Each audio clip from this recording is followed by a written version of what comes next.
My name is Kiana Turner, and this is my YouTube channel, Even in the Valley. And I want to come to you with this topic called fleshly works and spiritual works. They are two different works that is really, both are really, well, I would say natural works. Natural works and spiritual works.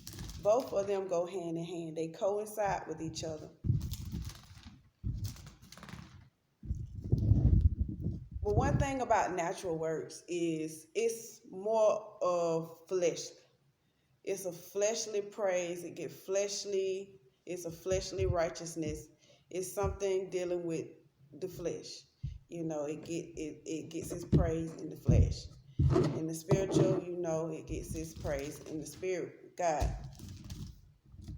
And I was led to read these scriptures. Two of them was Romans 8, when you get a chance, read it, and 1 Samuel 9. Romans 8, I'm going to start at the 5th verse. And it reads, "For they that are after the flesh do the things of the flesh, but they that are after the Spirit, the things of the Spirit. For to be carnally minded is death." For to be carnally minded, excuse me y'all for that, death, but to be spiritually minded is life and peace. Because the carnal mind is enmity against God, for it is not subject to the law of God, neither indeed can be. So then they that are in the flesh cannot please God. And I'm going to read on down to the 13th verse. "For if ye live after the flesh, ye shall die. But if ye through the Spirit do mortify the deeds of the body, ye shall live. For as many as are led by the Spirit of God, they are the sons of God." Which brings me to 1 Samuel 9. And in 1 Samuel 9, let me give you a really quick story about 1 Samuel 9. It talks about Saul. And Saul was a king. He was a king. He was anointed king by Samuel. Previous, the children of Israel, they no longer wanted to be led by God. I think if you follow my channel, you would know that I talked about the children of Israel and how they asked Samuel to go to God to ask for a king. And he sent Samuel out to search for a king. But he told them, look, you get a king, it's some certain type of rules, certain type of morals, certain type of regulation you're going to have to abide by, which brings about more work, more of your finances, more of your time, when things could be much easier. But no, they wanted a king. And so this particular chapter was talking about how Saul was how God was making preparation for Saul to be king. But let me just reiterate on things, because Saul was just only a king. He was not a spiritual walker. He was not walking in the spirit. He was not walking after God's own heart. He was just a mere man. He was just a king. And let me read 1 Samuel 9 and 2. "And he had a son whose name was Saul, a choice young man, a goodly, and there was not among the children of Israel a gooder person than he. For his shoulders and upward he was higher than any of the people." So he was basically obedient. He was an obedient person. He was humble. Everybody liked him. He knew how to talk to people. Then he probably was strong, tall. He had the stature to go out and fight in battle. So Saul was an all-around good man that could lead. He was a potential leader. So some people are just leaders. That don't mean that they are spiritually called to walk after God and do the things of God. It's not saying that they can't work on towards that. I'm not saying that. But at that moment, Saul was just a king. Now Samuel Samuel walked in the spirit. He walked after the things of God. He did the things of God. He prayed. He fasted.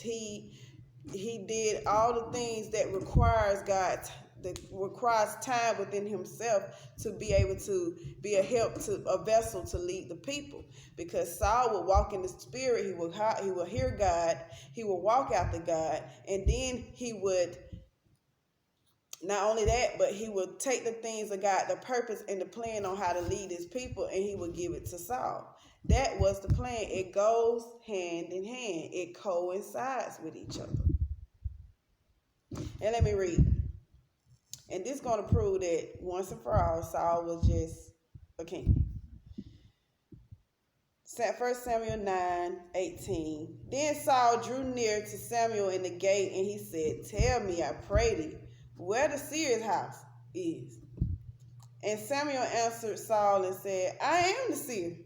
So Saul didn't even know that Samuel was the seer. A seer is considered a prophet.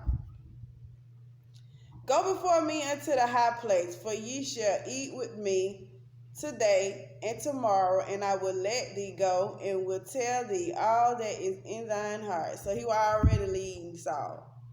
He already had to give him directions. But the thing is, what is happening, to say all that to say this, what's happening, and I see it today, is we got a lot of leaders in different communities, but they don't have no spiritual guidance. They don't have anybody that hears God, that walks in God through his son to lead them. So in that situation, it's like a losing battle, because somebody need to lead the leaders. Vice versa. You got a lot of spiritual leaders don't want to lead the natural leaders. It goes hand in hand, because it's important. As you can see, it's important because God seen the importance. He gave the children of Israel, what they wanted. He knew that they could not take his hand in hand, walking hand in hand, hand to foot no more. They knew they couldn't take it. It was too powerful for them. So they knew that they needed somebody naturally to lead them, because they can be more relatable. It was more relatable to them to get a man to lead them. They couldn't receive Samuel either. Samuel was a prophet. So whatever God said goes. He did not bend, he did not bow, he did not break. It's like he went to the Father, he heard the Father on how to do this and that was that. It won't no, okay, well, I feel this way. No, because Samuel was completely sold out. He was in bonds to God. He was completely sold out to God and what he led him to do, to tell the people or to lead the people. But Saul was totally different. He was just an all-around good person that was born with leadership abilities.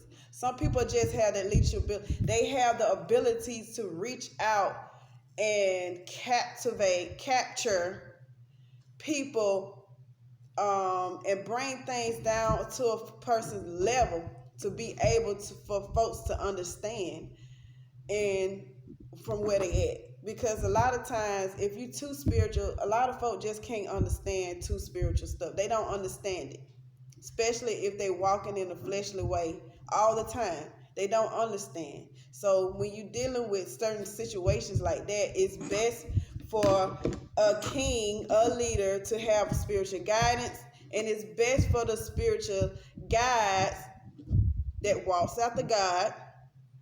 Let's clarify. That walks after God through his son, Jesus. It's best that the spiritual guides be open to leaders in the community, in different communities that you see just need guidance, but you see they have a big impact and a big influence on everybody. So it goes hand in hand. It goes inside. We have to be willing. And but see, I'm gonna clarify another thing also. everybody just, yes, it's a lot of leaders, but everybody just not fit and equipped to lead God's people too. Because let's reiterate, Saul came from the tribe of Benjamin, which he was part of the heir of the children of Israel. Let's make this clear. So even though he was just a good all-around person that just didn't walk in the spirit, he still had certain morals, certain values, certain upbringing and upbringing that was based on the Most High God. So a lot of times you have people that's in the community, they've been brought up in the church, they've been brought up here and there, they know the way, they know the word, but maybe along the way, they still wasn't the type that, they still was that child that may just did not walk in it, but they knew it. They had parents that did it, they was walkers of it, but they did not get to the newness or the call over their life as a child. So that's what I was saying. Like, still, Saul was a part of the tribe of Israel. But to say all that to say this, we have to coincide with each other. We have to take a stand to be with to walk in this walk together, to be strong together. If we say that we all believers in Christ, sisters and brothers in Christ, why are we not walking together? Why is the enemy coming in like a flood? Why? Why is we even children of God allowing it? No. We have to stick together. Stick together for the body. So I said this. Yes, the natural works and the spiritual works, they go hand in hand, they coincide. We got to learn how to stick together for the greater good. Yes, it's ministers that have a lot of members. And yes, it's ministers that just have a few. But that's a lot of us calling. Some people are just born to draw a lot of people, and some people are just not going to draw a lot. But do that mean that we all not in this together? Do it mean that their calling over here is much greater than the next? No, we all are working toward the same thing.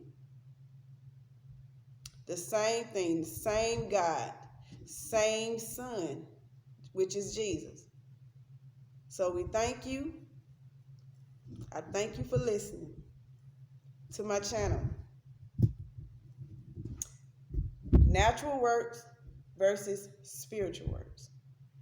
Natural works are really a lot of fleshly works. But that's where the spiritual. Samuel was a spiritual guy. Saul was just a king. It was Samuel's job to lead Saul in a godly way. Now, did Saul take upon the ways to make sure that he was in part take it to carry it on? No. Should he have just sought God and made sure that he had somebody else appointed if he wasn't ready to walk in that call to hear God directly? Yes. But Saul was the spiritual person that Samuel was the spiritual man that led Saul. So at the end of the day, when the Bible say flesh brings about death, yes, it does. It brings about death. Saul was good at what he did as being a leader. Samuel was good at what he did as being a spiritual, leading Saul. Just want to say all of that to make things clear, because we have to be careful out here. We have to be careful on how we talk about each other walks. Everybody's not called the same. Everybody don't have the same turnaround, the same. We're just not the same. That's why he have all these different gifts all around. They're just different. And because of that, everybody's not the same. They're not the same. But I believe that the Most High God have it that way so we can stick together. So you have the prophet over him. The prophet can help the pastor. The intercessor can help the deacon. But that's all to keep us together because we all don't have the same gifts. But we all one body. One body. So if you care and concern about the things of God, if you care and concern about him, you would do what it takes. You would hear him directly and you would do what it takes. You will forgive your brother. You will walk in his ways. You will be more receptive to be concerned about the things of Christ, concerned about his people, concerned about the souls that need to be saved and the souls that's at stake. My name is Kiana Turner. This is my channel, Even in the Valley.